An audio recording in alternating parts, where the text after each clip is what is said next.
கருணை அருட்பெரும் ஜோதி.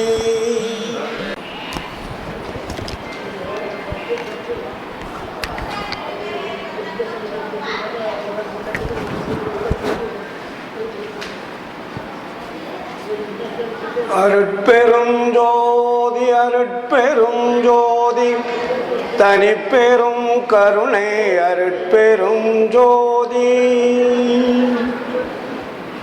நினைந்து நினைந்து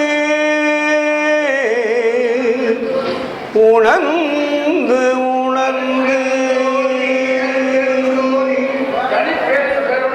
ஐயா அவர்கள் வருக வருக என்று சபையின் சார்பாக ஐயா அவர்களை வரவேற்கின்றோம்.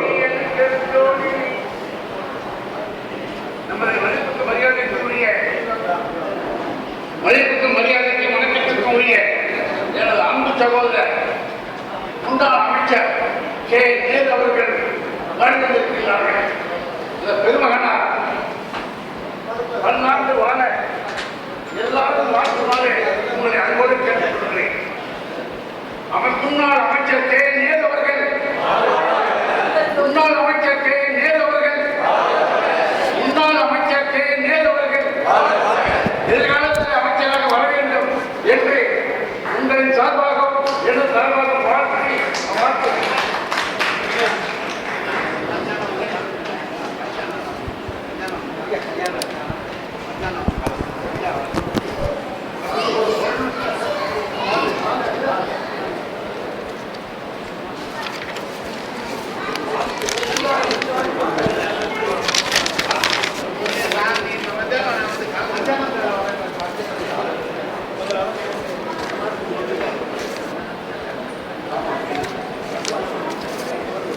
அருட்பெரும் ஜோதி அருட்பெரும் ஜோதி தனிப்பெரும் கருணை அருட்பெரும் ஜோதி. அருட்பெரும் ஜோதி அருட்பெரும் ஜோதி தனிப்பெரும் கருணை அருட்பெரும் ஜோதி. ஆரம்பிச்சிடலாமா? அருட்பெரும் ஜோதி அருட்பெரும் ஜோதி தனிப்பெரும் கருணை அருட்பெரும் ஜோதி.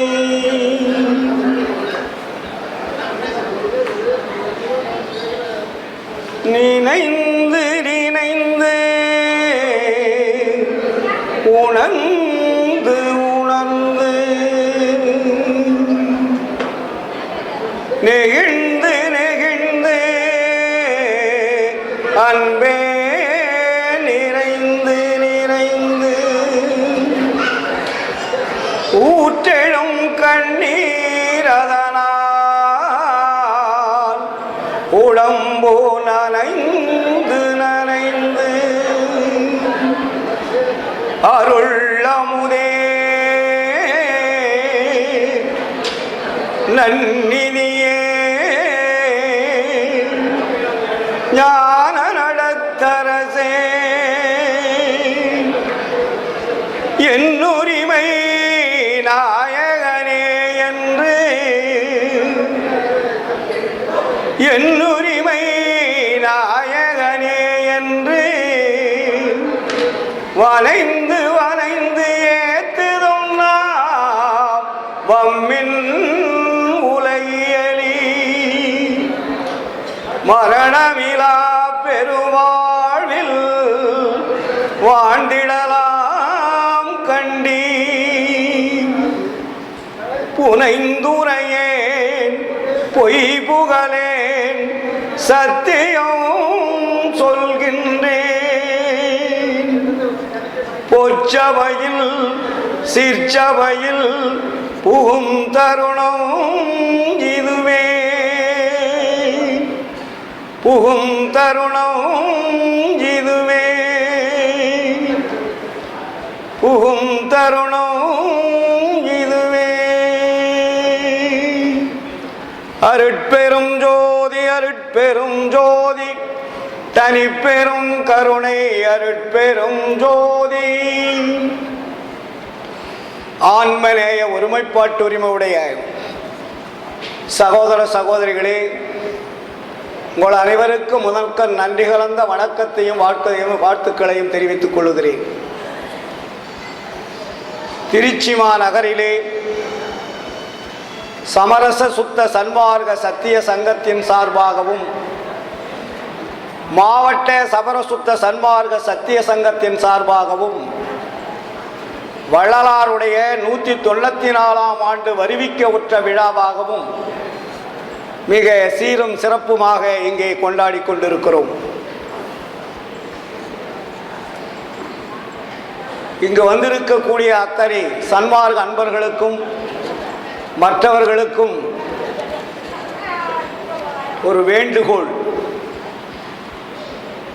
எனக்கு கொடுத்திருக்கிற நேரம் அரை மணி நேரம், 9:45 ஆயிடுச்சு, 10:45. இப்பொழுது எனக்கு கொடுத்திருக்கிற தலைப்பு எளிய சன்மார்க்கம். எளிய சன்மார்க்கம் என்றால் என்ன? இதுவரையிலே நம்ம நாட்டிலே உலக வரலாற்றிலே மார்க்கங்கள் நிறைய இருந்திருக்கிறது. மார்க்கம் என்றால் வழி. அதிலே நெல் வழியா தீ வழியா என்பது நமக்கு இதுவரையிலே தெரியாமல் இருந்தது. நாம் எந்த வழியில் சென்று கொண்டிருக்கிறோம், எப்படி வாழ்ந்து கொண்டிருக்கிறோம், நம்முடைய வாழ்க்கை தரம் என்ன, வாழ்க்கையின் முடிவு என்ன என்பதையெல்லாம் நமக்கு தெரியாமலேயே வாழ்ந்து கொண்டிருக்கிறோம். சுமார் 5000 ஆண்டுகளுக்கு முன்னாடி நமக்கு அருளாளர்கள் நிறைய தோன்றியிருக்கிறார்கள். இந்தியாவில் மட்டுமல்ல, உலகமெங்கும் அருளாளர்கள் தோன்றியிருக்கிறார்கள்.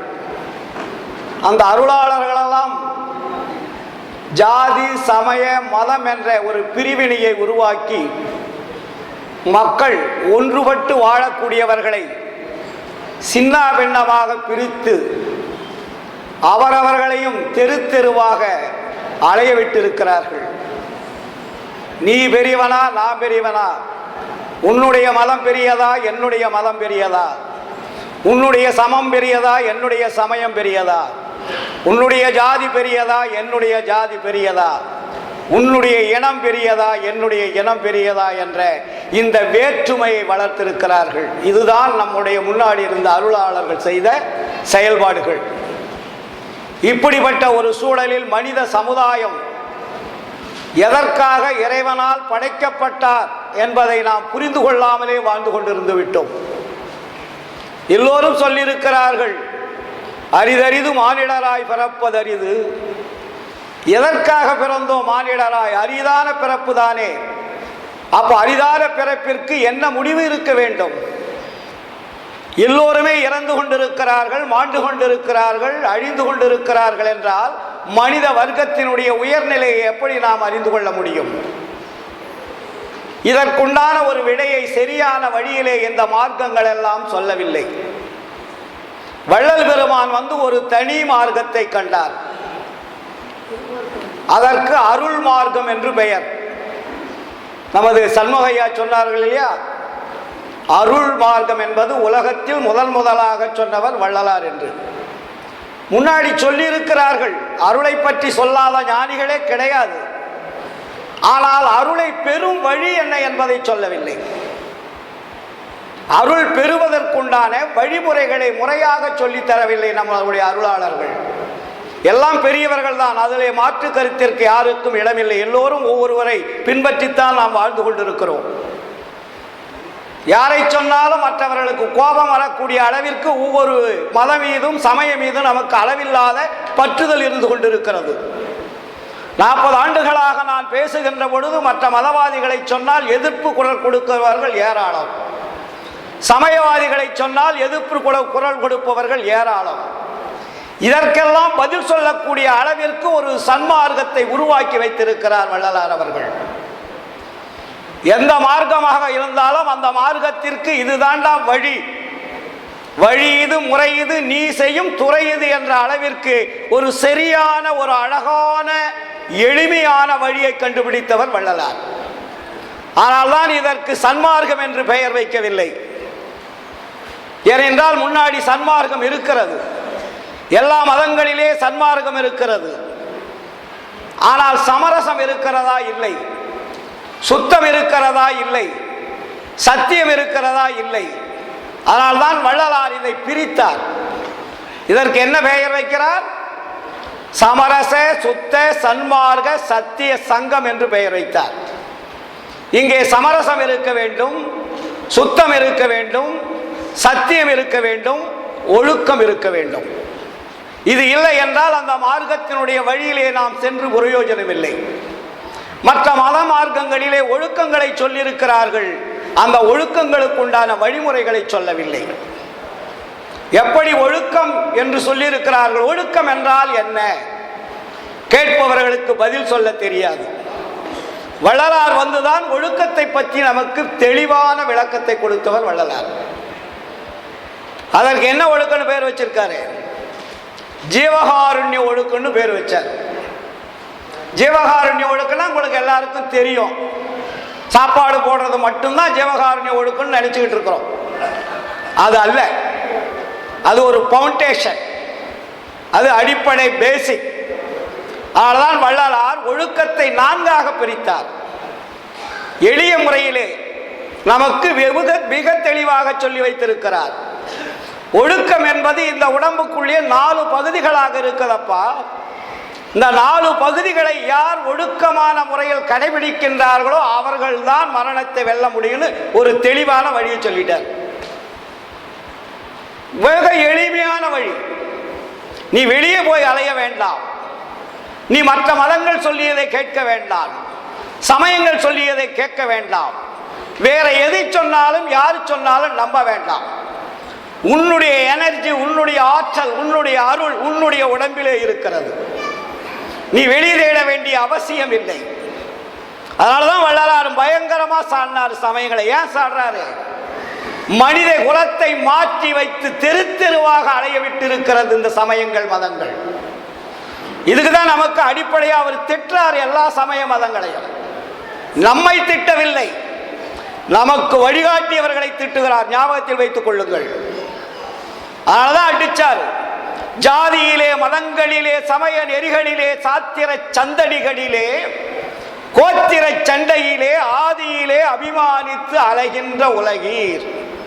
இன்று நேற்றல்ல, பல்லாயிரம் ஆண்டுகளாக ஆதியிலே அபிமானித்து அலைகின்ற உலகி அலைந்து அலைந்து வீணே நீர் அடிதல் அடகலவே. அப்ப என்ன செய்யணும்? நீதியிலே எங்க நீதி இருக்கிறது? நீதியிலே சன்மார்க்க நெறிதனிலே நிறுத்தமிடும் தனித்தலைவர் ஒருத்தர். அவர் வீதியிலே அருஜோதி விளையாடல் புரிகின்ற தருணம் இது. கூவுகின்றேன் உமையே. நம்மையெல்லாம் கூவி கூவி அழைக்கின்றார். ஏனென்றால் கடவுள் ஒருவர் என்பது கூட இந்த சமுதாயத்தில் இருக்கக்கூடிய சமயங்கள், மதங்கள் மறைத்து விட்டன, தெரிந்து கொள்ளவில்லை. வள்ளலார் வந்துதான் தனித்தலைமை பெரும்பதி ஒருவர் இருக்கிறார். அவர் பெயர்தான் அருட்பெருஞ்சோதி ஆண்டவர் என்பதை கண்டுபிடித்தவர் வள்ளலார். மற்றவர்கள் எல்லாம் கண்டுபிடிக்கவில்லை. தேடி தேடி தேடி அலைந்தார்கள். தெருவிலே விழுந்தார்கள், மண்ணிலே விழுந்தார்கள், காற்றிலே கலந்தார்கள், ஆகாயத்திலே கலந்தார்கள், வெயிலிலே வெந்தார்களே தவிர அவர்கள் மரணத்தை வெல்லவில்லை. மரணத்தை வென்றிருந்தால் அவர்களுக்கு கடவுள் யார் என்பது தெரிந்திருக்கும். கடவுள் யார் என்பதே தெரியாமல் எப்படி நீ தந்தை இடத்திலே போய் சொத்து கேட்க முடியும்? உன்னுடைய தந்தை அல்லவா உனக்கு அருள் கொடுக்கக்கூடியவர். அருள் கொடுக்கக்கூடிய தந்தை யார் என்றே தெரியவில்லை. நீங்கள் எப்படி அருளை பெற முடியும்? அருளை பெறுவதற்கு நம்முடைய தந்தை யார் என்பது தெரிய வேண்டும் அல்லையா?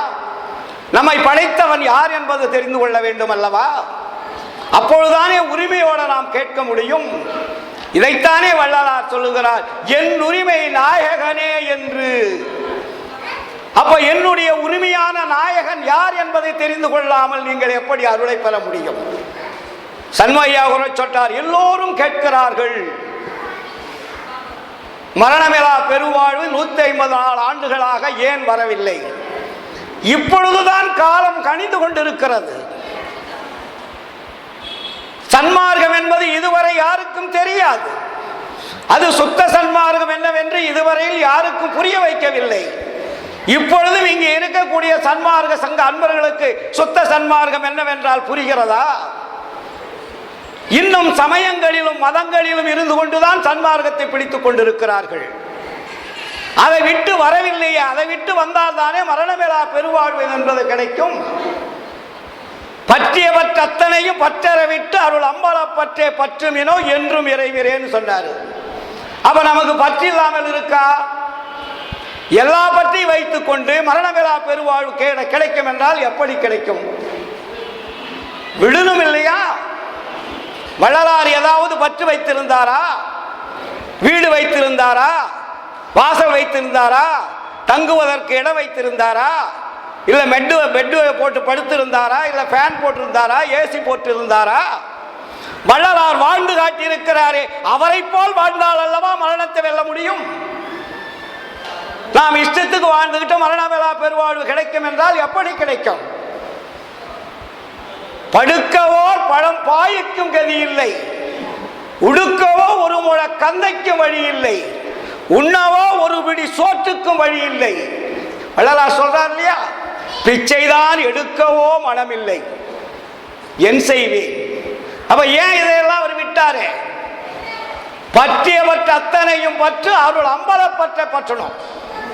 நம்ம இதை ஒரு கையில பற்றிக்கிட்டு அங்க ஒரு கையில பற்றிக்கிட்டு இருந்தா எப்படி கிடைக்கும்? கிடைக்கவே கிடைக்காது. எத்தனை ஆண்டுகள் சன்மார்க்க சங்கத்தில் இருந்தாலும் கிடைக்காது. எனக்கு சேர்த்து தான் சொல்றேன்.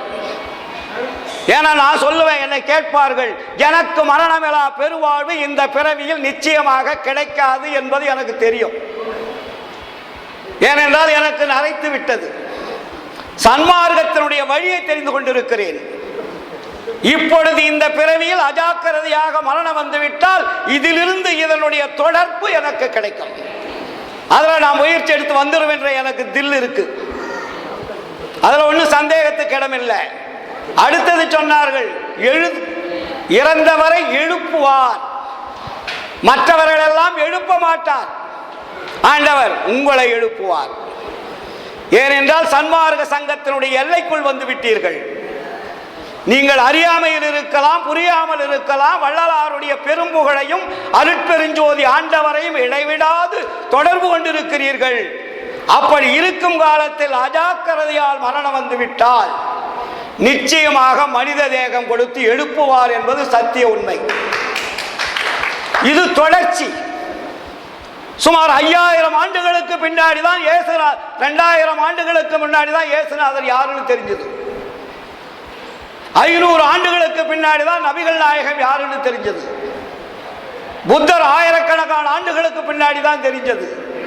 இன்று சுத்த சன்மார்க்கம் உலகமெல்லாம் தெரிந்து கொண்டிருக்கிறது. எங்கு பார்த்தாலும் சுத்த சன்மார்க்கத்தை பேசிக் கொண்டிருக்கிறார்கள். உலகம் முழுவதும் நான் ஒவ்வொரு நாளும் உலகத்தில் இருக்கக்கூடிய அத்தனை அன்பர்களுக்கும் என் போன்ல பார்த்தீங்கன்னா குறைஞ்ச ஒரு 500 வாட்ஸ்அப்ல செய்திகள் வந்துகிட்டே இருக்கும், கேள்வி கேட்டுக்கிட்டே இருப்பாங்க. இப்பொழுது சன்மார்க்கம் என்பது வெகு வேகமாக பரவி கொண்டிருக்கிறது. இந்த எளிய சன்மார்க்கத்திற்கு எவ்விதப்பட்ட தடைகளும் கிடையாதுன்னு சொன்னார். இதை தடுத்து நிறுத்துவதற்கு எந்த சக்தியாலே முடியாது. ஏனென்றால் இது இறைவனுடைய மார்க்கம். இது யாருடைய மார்க்கம்? அருட்பெருஞ்சோதி ஆண்டவருடைய மார்க்கம். இது வள்ளலாருடைய மார்க்கம் நினைச்சிடாதீங்க. இது திருநெறி, பெருநெறி, தனிநெறி, அருள் நெறி. இதை யாரும் அசைக்க முடியாது, ஆட்டவும் முடியாது.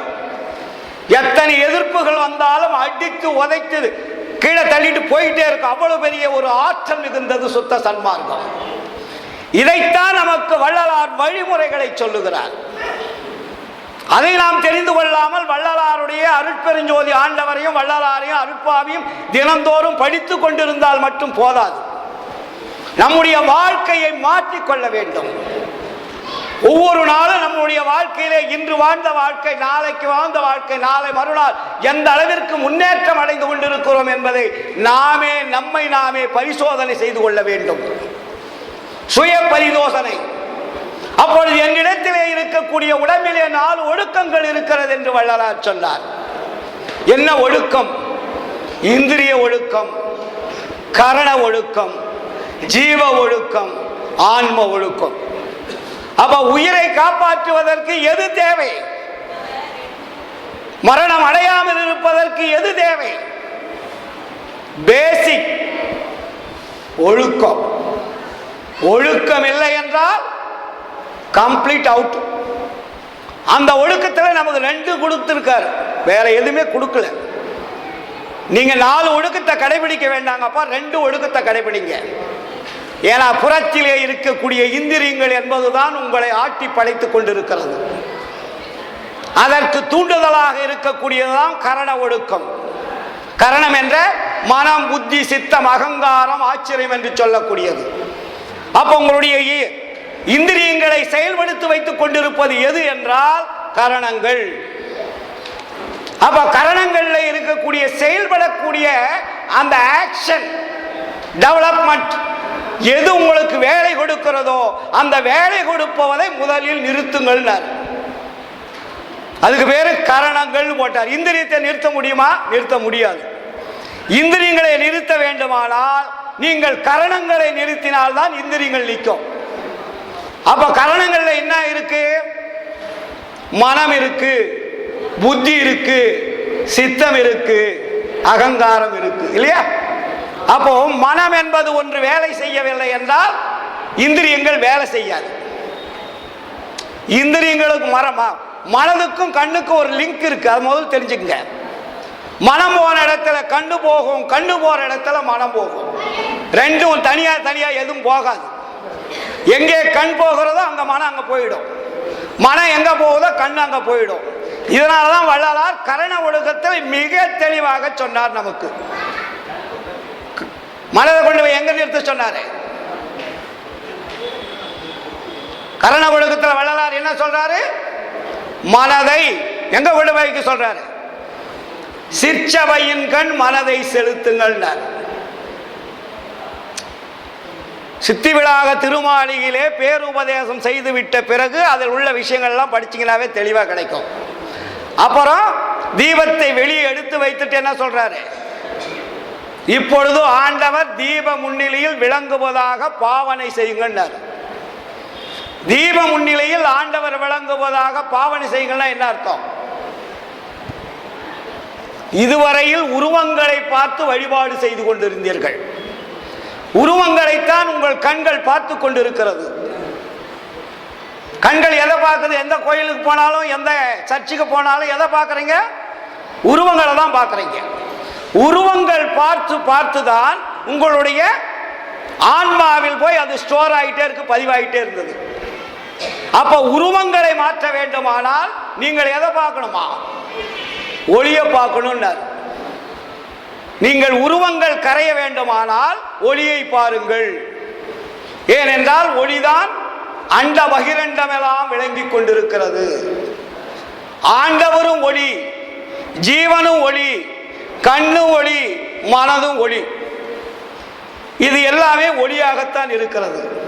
அப்போ நீங்க ஒளியை பார்த்து பழகினால் உங்களுக்கு வழிபாடு அங்க தொடர்ச்சியாக ஆன்மாவில் இருக்கக்கூடிய திரைகள் ஒவ்வொன்றாக கலந்து போடுன்றார்.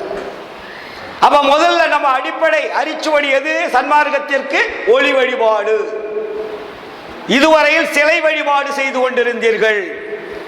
இனிமேல் நீங்கள் செய்யக்கூடிய வழிபாடு ஒளி வழிபாடு, எளிய முறை.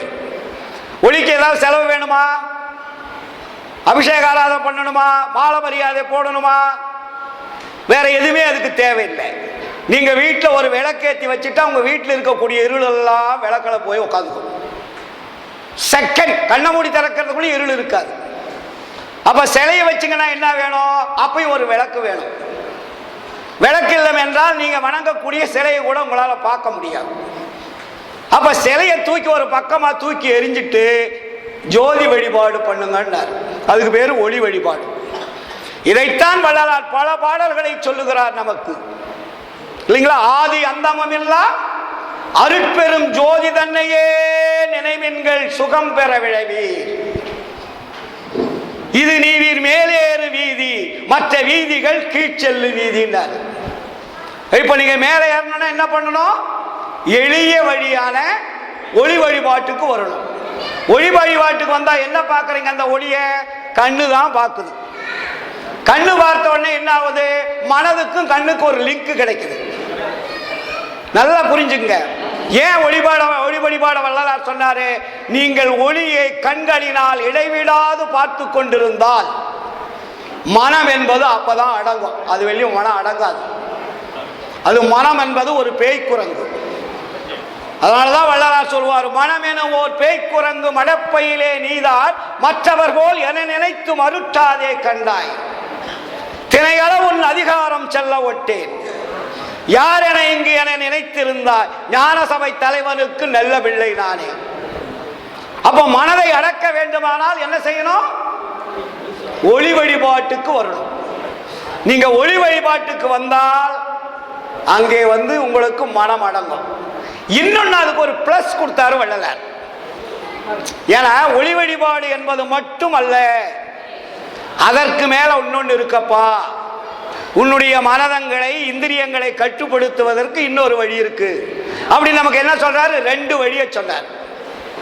2 வழி என்பது ஜீவகாருண்யம், சத்து விசாரம்னு போட்டார். சத்து விசாரம் என்பது என்ன? கடவுள் வழிபாடு தான் சத்து விசாரம். வேற ஒண்ணும் போய் நீங்க கன்ஃபியூஷனே ஆக வேண்டாம். கடவுள் யார் என்பதை அறிந்து கொள்வதற்கும் நாம் யார் என்பதை தெரிந்து கொள்வதற்கும் இரண்டுக்கும் உண்டான தொடர்பை உருவாக்குவதற்குண்டான வழியை கண்டுபிடிப்பதற்கு பேர் தான் சத்து விசாரம். சத்து விசாரம்னா சண்டை போடுறதல்ல. ஜீவகாருண்யம் என்பது பேசிக். ஜீவகாருண்யம் விளங்கும் போது என்ன விளங்குதுமா? அன்பும் அருளும் தானாக விளங்கினார் வள்ளலார். ஒரு மனிதனுக்கு அறிவு எப்பொழுது விளக்கம் அடைகிறது என்றால் ஜீவகாருண்யம் வேண்டார்.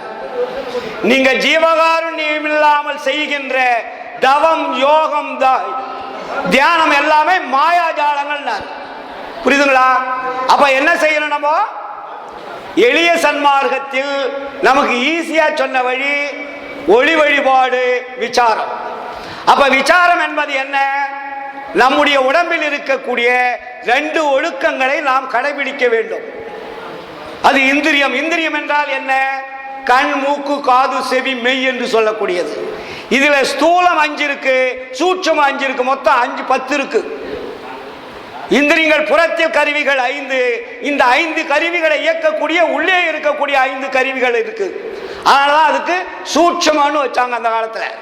இது ஸ்தூலம், கண்ணுக்கு தெரிவது.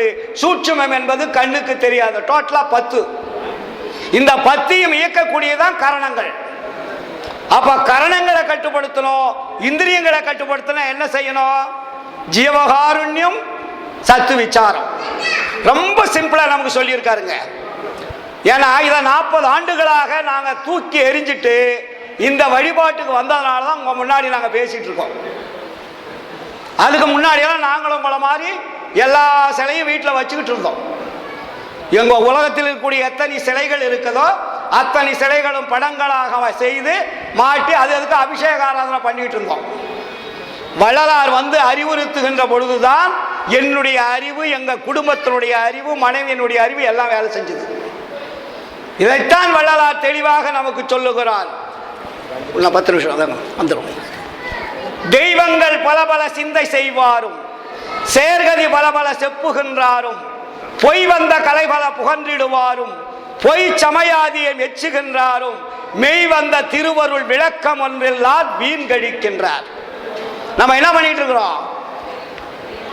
காலத்தையும் நேரத்தையும் வாழ்க்கையும் வீணடித்துக் கொண்டிருக்கிறோம். எப்படின்னு சொல்றார் வள்ளலாரு? தெய்வங்கள் பல பல சிந்தை செய்வாரும். நீ எப்பொழுது ஒரு கடவுள் என்பது தெரியாமல் அறியாமல் பல கடவுள்கள் வழிபாடு செய்கிறீர்களோ அப்பொழுது உங்களுக்கு அறிவு இல்லைன்றார் வள்ளலார். தெளிவா சொல்லிட்டாரு. அது சன்மார்க்கா இருந்தாலும் சரி, யாராக இருந்தாலும் சரி, ஒரு கடவுள் அருட்பெருஞ்சோதி ஆண்டவர் தான் என்ற உண்மை அறியாமல், தெளிவு இல்லாமல் பல கடவுள்களை வழிபாடு செய்யக்கூடிய தரம் நமக்கு இருக்குமேயானால் நாம் சுத்த சன்மார்க்கம் அல்ல, அறிவு சார்ந்த பெரியோரும் அல்ல. வள்ளலார் தெளிவா சொல்லிட்டாரு. தெய்வங்கள் பல பல சிந்தை செய்வாரும், சேர்கதி பல பல செப்புகின்றாரும், பொய் வந்த கலைபல புகன்றிடுவாரும், பொய் சமயாதியை மெச்சுகின்றாரும், மெய் வந்த திருவருள் விளக்கம் ஒன்றில்லார். வீண்கழிக்கின்றார். அடுத்தது என்ன வரி சொல்றாரு? அவர்களுக்கு அறிவு அருள்வீர் எனை பள்ளி எழுப்பி மெய் இன்பம் தந்தீரே. அவர்களுக்கு அறிவு இல்லப்பா, அவங்களுக்கு அறிவை கொஞ்சம் புகுட்டுன்னு சொல்றாராம் ஆண்டவர் வள்ளலார்கிட்ட. ஏனென்றால் இதுவரையில் நாம் அறியாமையினால் தெரியாமையினால் பல மதவாதிகளும் சமயவாதிகளும் சொன்ன அந்த வார்த்தைகளை கேட்டு இந்த வழிபாட்டு முறைகளை பின்பற்றி நாம் சென்று கொண்டிருந்தோம். இனி அது தேவையில்லை. நீ நல்லவனாக வல்லவனாக ஒடுக்கம் உள்ளவனாக ஒடுக்கத்தில் வெற்றி அடைவனாக இருக்க வேண்டுமானால் நம்முடைய வழிபாட்டு முறை ஒன்றே கடவுள். உயிரெல்லாம் ஒரு நீ திருநடம் புரியும் ஒரு திரு பொது என அறிந்தேன். ஆண்டவர் எல்லா உடம்பிலும் எல்லா உயிர்களிலும் இருக்கக்கூடிய அந்த ஒப்பற்ற பரம்பொருள் தான் ஒளியாக இருக்கிறது. அதற்கு பெயர் தான் அருட்பெருஞ்சோதி. அதனால்தான் வள்ளலார் சொல்லாரு இல்லையா, ஒன்று மலார் இரண்டு மலார் ஒன்று இரண்டு மானார், உருவமலார் அருவமலார் உருவருவமானார், அன்று முலார் இன்று முலார் என்று முலார், தமக்கோர் ஆதியிலார் அந்தமிலார் அருட்பெரும் ஜோதியினார் என்று கனல் மதி அகத்தும் புறத்தும் விளங்கிடுவார். யாவும் உலார் யாவும் இலார் யாவும் அலார் யாவும் ஒன்றுருத்தாமாகி நின்றார். அவர் யார்? அவர்தான் திருச்சிற்றம்பலத்திலே நடம் புரிகின்ற அருட்பெருஞ்சோதி.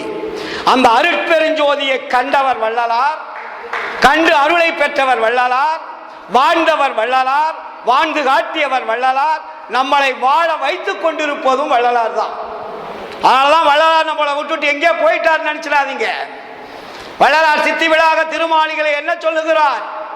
ஏ மக்களே, இப்பொழுது இந்த உடம்பில் நான் இருக்கிறேன், நான் எங்கும் செல்லவில்லை. அடுத்தது என்ன சொல்றாரு? எல்லா உடம்புகளிலும் இருப்பேன். அதுக்கு என்ன அர்த்தம்? எல்லா உயிர்களிலும் இருப்பேன். அப்ப என்ன அர்த்தம்? உயிரெல்லாம் ஒரு நீ திருநடம் புரியும் ஒரு திரு பொதுவென அறிந்தேன் முதல் சொல்லிட்டாரு. அப்போ இறைவன் எங்கெங்கு இருக்கிறாரோ அங்கெல்லாம் வள்ளலார் இருக்காருன்னு அர்த்தம். புரியுதுங்களா? வள்ளலார் நம்ம விட்டுட்டு போகல, இறைவனோடு கலந்தார். கலந்தவர் எங்கே போவார்? இறைவனோடு இருக்கிறார். இறைவன் எங்கு இருக்கிறாரோ அங்கு இருக்கிறார் வள்ளலார். ஆனால் என்னை கூட நீங்க வணங்க வேண்டாம் என்று சொன்னார். இன்னும் அடிச்சுவட அழுத்தமாக, என்னை வணங்கினால் கடவுளை விட்டு விடுவீர்கள். ஏ சன்மார்க்க சங்கத்தி, உமது சிற்றடியின் தாழ் வணங்கி சாற்றுகின்றேன், தயவனோடும் கேட்பீர். என் மார்க்கத்தில் என்னை உமக்குள் ஒருவன் எனக் கொள்வீர்.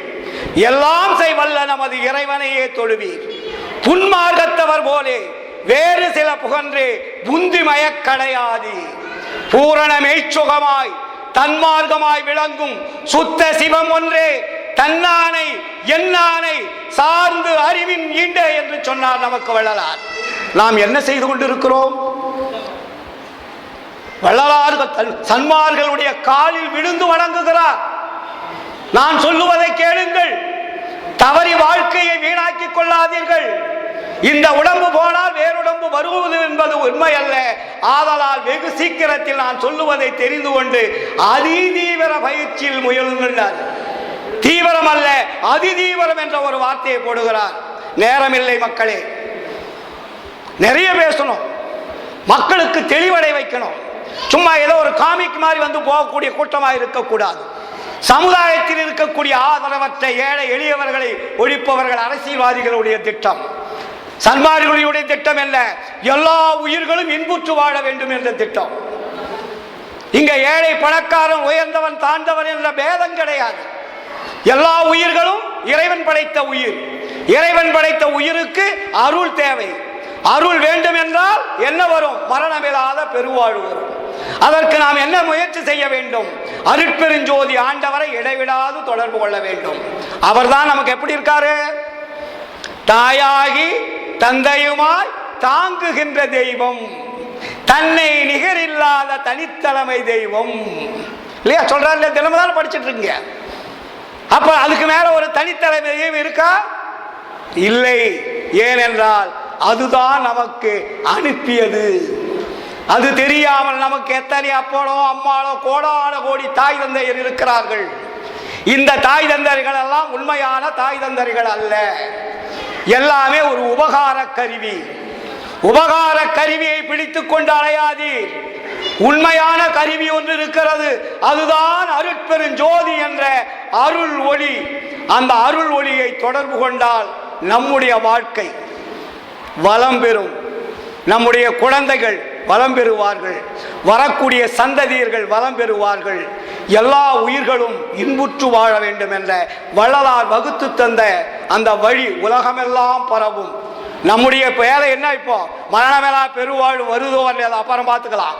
சமுதாயத்தை முதலில் ஒழுக்கமுள்ளவர்களாக மாற்ற வேண்டும்.